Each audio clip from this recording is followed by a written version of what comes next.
अखण्डमण्डलाकारम्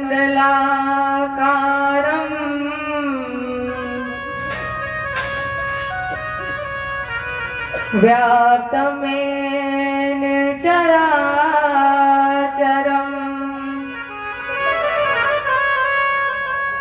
तत्पदं दर्शितं येन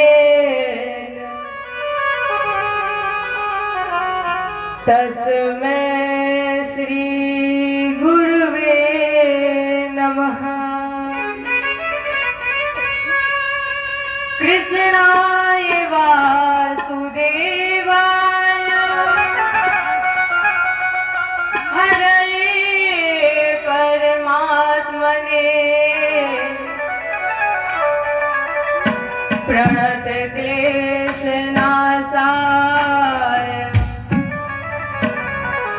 गोविन्दाय नमो नमः।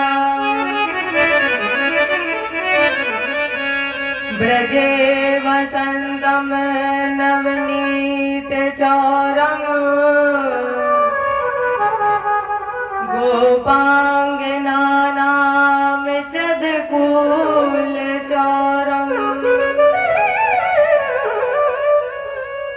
अनेक जन्मार्जित पाप चौरम् चौराग्यगण्यं पुरुषं नमामि। नारायणं नमस्कृत्य नरं चैव नरोत्तमम् देवीं सरस्वतीं व्यासं ततो जयमुदीरयेत्।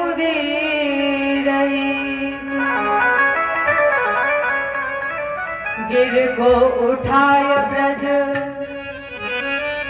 गोपों को बचाए लीनो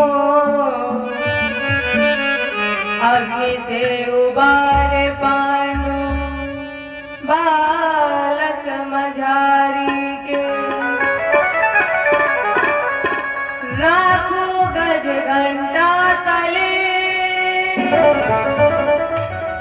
बालक विहंगम को अल्लाह को व्रत ने धर्म पांडु की नारी को। गज की अरज सुन ग्राह से छुड़ायो शीघ्र और भारत में राखो प्रण भीष्म ब्रह्मचारी को। तीन बिगता पे हारी संत सुखकारी है जो मोहे तो भरोसो बाई श्यामले बिहारी। हे पारथ के सारथी लाखों बार प्रणाम आकर डोर संभालिए मन की छुट्टी लगा। भगत भक्त भगवंत गुरु चतुर नाम बप एक। अतन के पग बंधन किए नासक विघ्न अनेक। करहु प्रणाम करम मन वाणी करहु कृपा सेवक सुख जानी। अतुलित बल धाम सरसैलावदे हम अदनुज वर्ण कृशानम ज्ञानिनामग्रगण्यम् सकल गुण निधानम वानिनारामधीशम रघुपत प्रिय भक्तम वात जातम नमामि रघुपत प्रिय भक्तम वात जातम नमामि। जय बोले गुरुदेव भगवान की, रजरामचंद्र की, उमापति महादेव की, आदि शक्ति दुर्गे मैया की, भागवत भगवान की, बजरंग बली की, जय जय श्री जय जय श्री राधे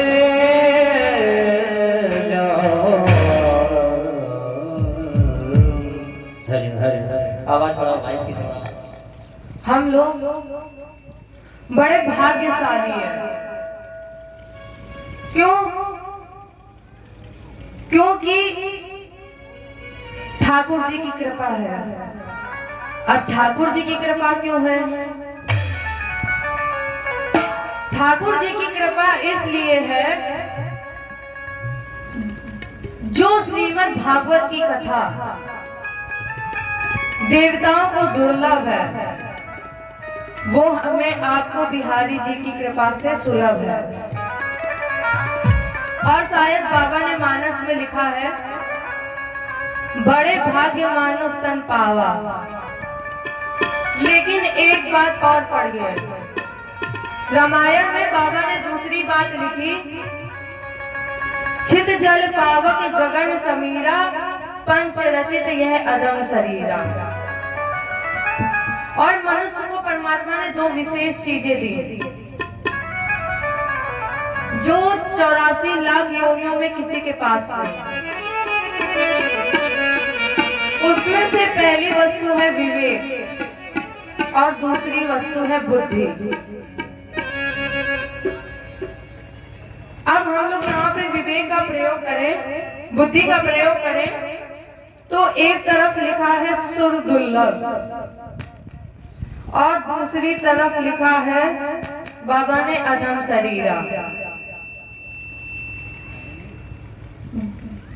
वो तन श्रेष्ठ है जिस शरीर से भगवान का भजन किया जाए। और एक श्लोक याद होगा आप लोगों को, आप लोगों ने जूनियर में पढ़ा है, एसाम न विद्या तपो न दानम ज्ञान न शीलम गुणो न धर्मा एम तुलोकेषु भूभार भूता मनुष्य रूपे मृगा चरन्ति। ये तन मनुष्य मिला, लेकिन इसमें विद्या नहीं, विवेक नहीं, तो क्या ये मनुष्य तन मनुष्य है? बाबा ने लिखा है क्या, कुकर सुकर करते हैं, खान पान रस भोग, तुलसी व्रथा न खोइए, यह तन भजने योग्य। और जब बिहारी जी की कृपा हुई है, तो उनसे हाथ जोड़कर निवेदन करें, क्या, जब से तुम संग लगाई,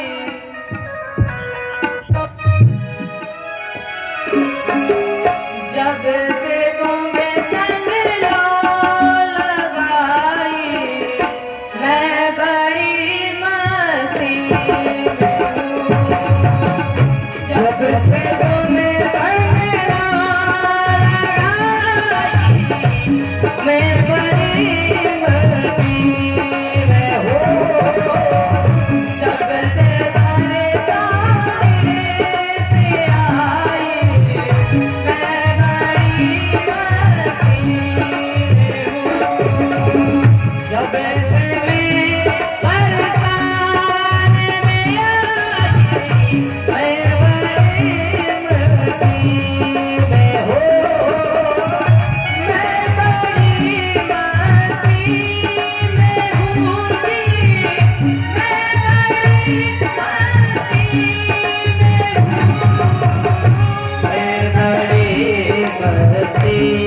आपके सामने वो ग्रंथ प्रतिष्ठित किया जिसमें 18,000 श्लोक, 335 अध्याय और 12 स्कंद हैं।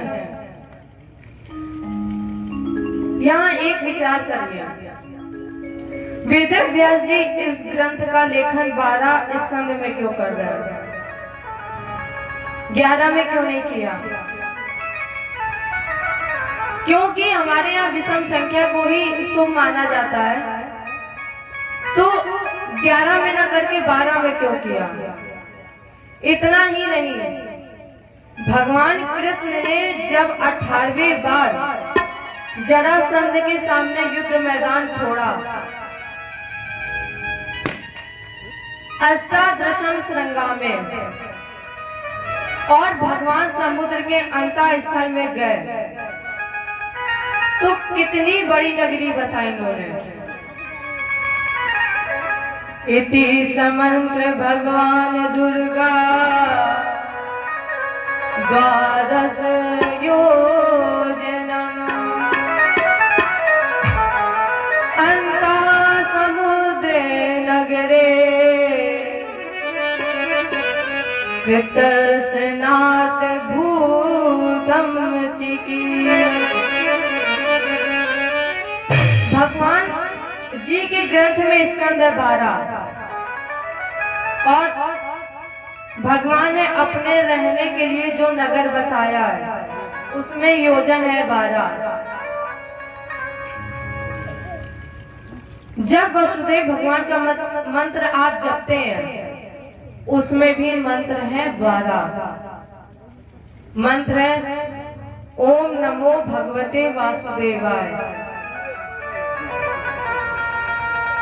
तो 12 अक्षर इस मंत्र में,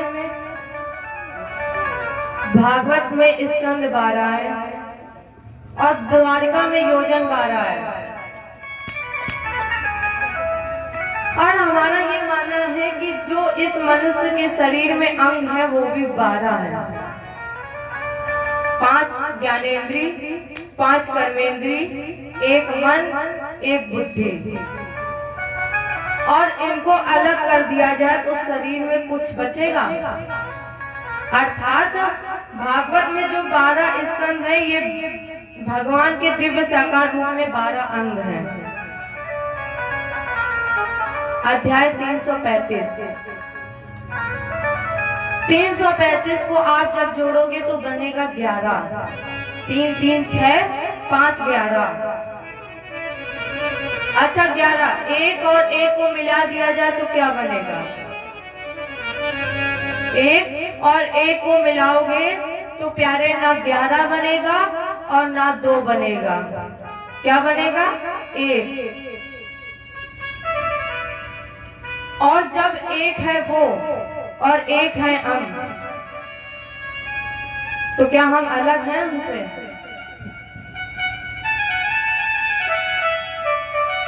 अच्छा अलग होते तो बाबा ने क्यों लिखा है कि ईश्वर अंश जीव अभिलाषी चेतन अमल सहज सुख राशि। जीव कैसा है? सुखों की राशि है। ईश्वर अंश है। सुखों की राशि है कौन? जो राम के नाम का भजन करता हो वही सुख में रहता है। तो मेरे कहने का मतलब है जब 1 है वो तो 1 है हम, तो दोनों को मिला लें। इसलिए 335 अध्याय।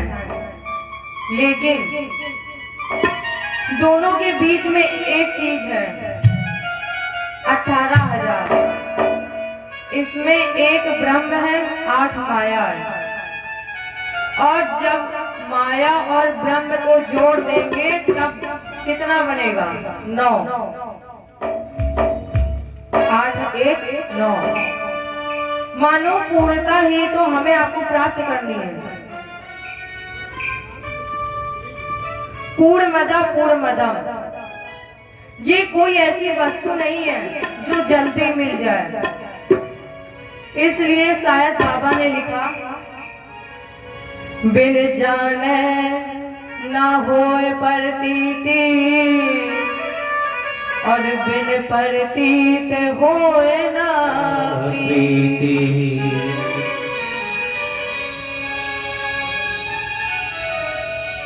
भागवत है क्या? भागवत का पहला मतलब है कि भागवत के प्रथम श्रेणी का भक्त। अगर हम भागवत बने तो भागवत जी का दूसरा अभाव है भाग्यवश। तो जब ये हमको भाग्यवश मिली है तो इससे भागिए मत। मन लगाइए अपने भगवान के श्री चरणों में।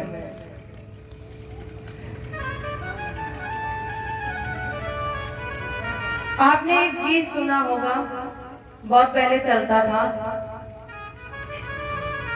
तोरा मन दर्पण कहलाए, हाँ तोरा मन दर्पण कहलाए, तोरा मन दर्पण कहलाए।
जो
भागवत का मंगलाचरण श्लोक,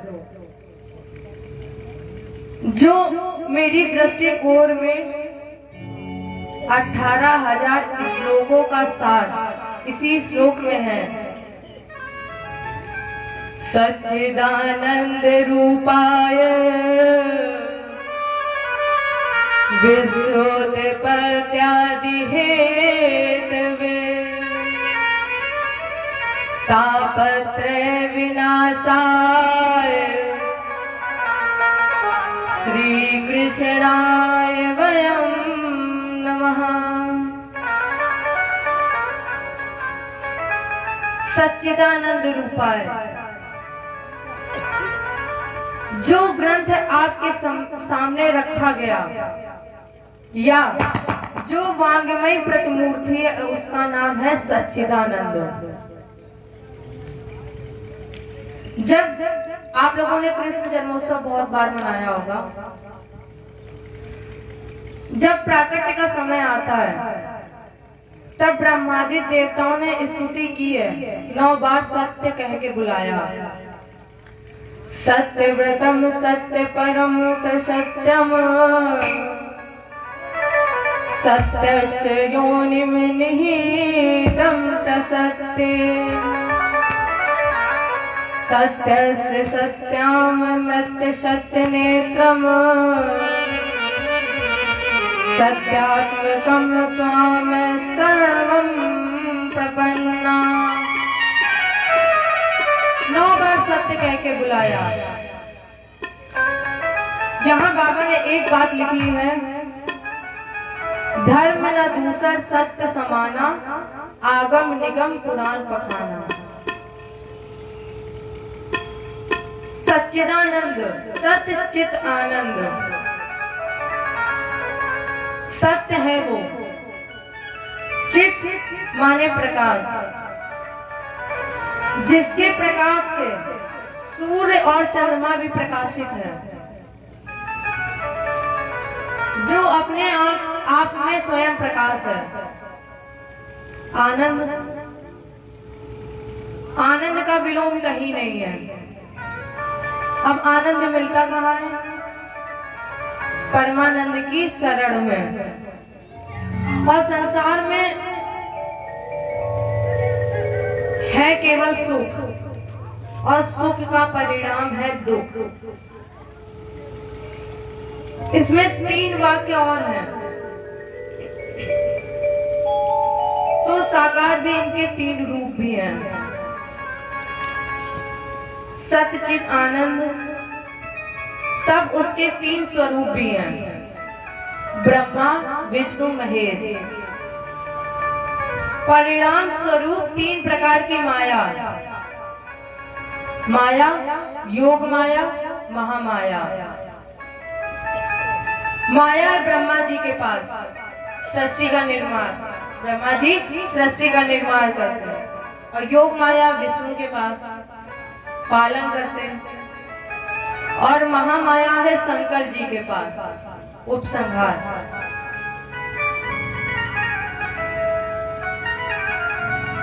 सच्चिदानंद रूपाय विश्वोत्पत्त्यादि हेतवे, विश्वोत्पत्त्यादि हेतवे, विश्व की उत्पत्ति, पालन और संहार। तापत्रय विनाशाय, 3 प्रकार के तापों का विनाश भी करते हैं। अब ताप है कौन? दैहिक, दैविक, भौतिक, ये 3 प्रकार के हैं ताप। इन 3 तापों का विनाश करने वाले श्री कृष्णाय। श्री, यहाँ पे श्री के अनेक अर्थ हैं। श्री का अर्थ है राधा जी, लक्ष्मी जी हैं। आपने सुना होगा, राधा तू बड़ भागिनी, कौन तपस्या कीनी, 3 लोक तारण तरन, सो तेरे आदि। और वृंदावन के वृक्ष को मरम न जाने को, और जहाँ डाल डाल और पात पात से श्री राधे राधे। कण कण में है ये, इसलिए राधा जी की कृपा हुई। एक बात और सुनी होगी, राधे मेरी स्वामिनी, मैं राधे जुगदार, और जन्म जन्म मोह दीजिए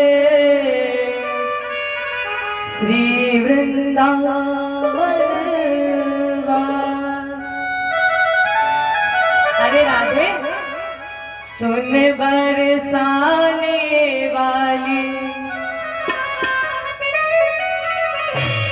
सुन बरसाने वाली, गुलाम तेरो बनवारी, सुन बरसाने वाली, गुलाम तेरो बनवारी, सुन बरसाने वाली, गुलाम तेरो बनवारी, सुन बरसाने वाली, गुलाम तेरो बनवारी।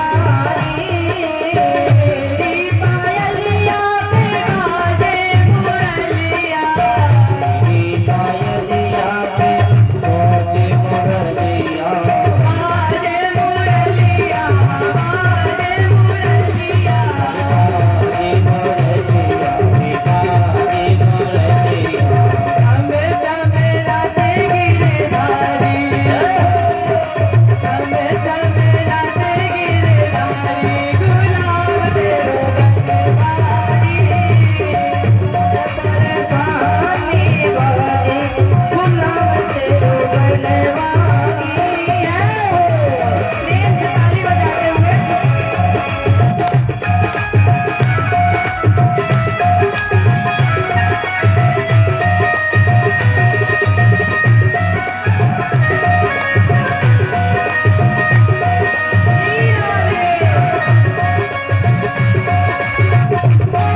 आने वाली गुलाम तेरो बनवारी। इसलिए राधा जी का नाम पहले है। दो नाम सबसे पहले आए। सुखदेव जी के आगे पहले श्री लगा और भगवान कृष्ण के आगे श्री।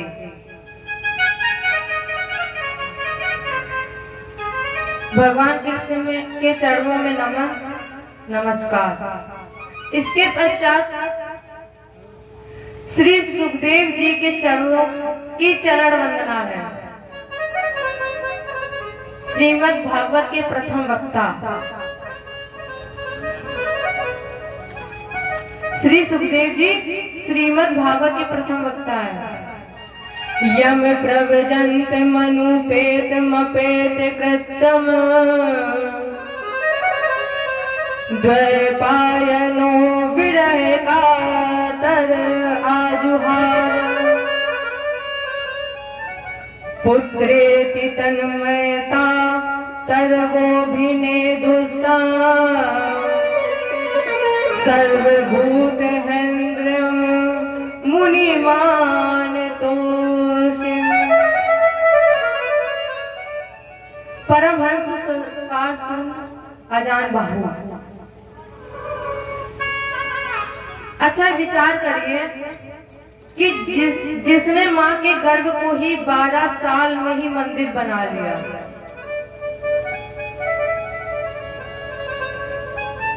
12 साल गर्भ में रहे और इन्होंने वहीं पे मंदिर बनाया।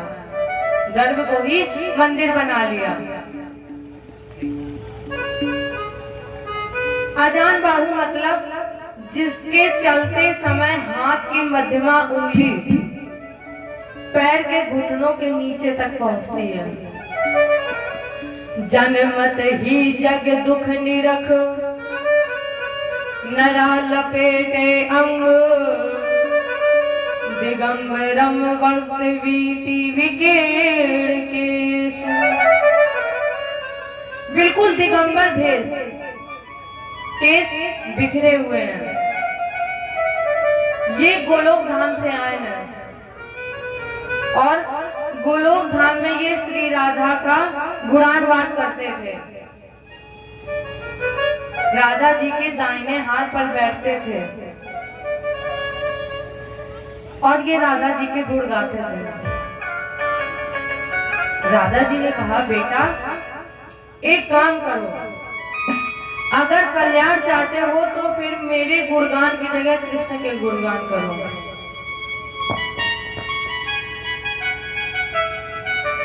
सुखदेव जी ने कहा हम तो जानते नहीं कृष्ण है कौन।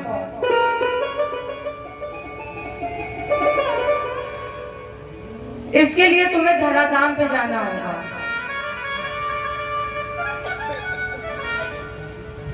और ये तोता बनकर गए हैं और इधर नारद जी ने वीणा उठाई और कैलाश की तरफ चले। नारद का मतलब क्या है?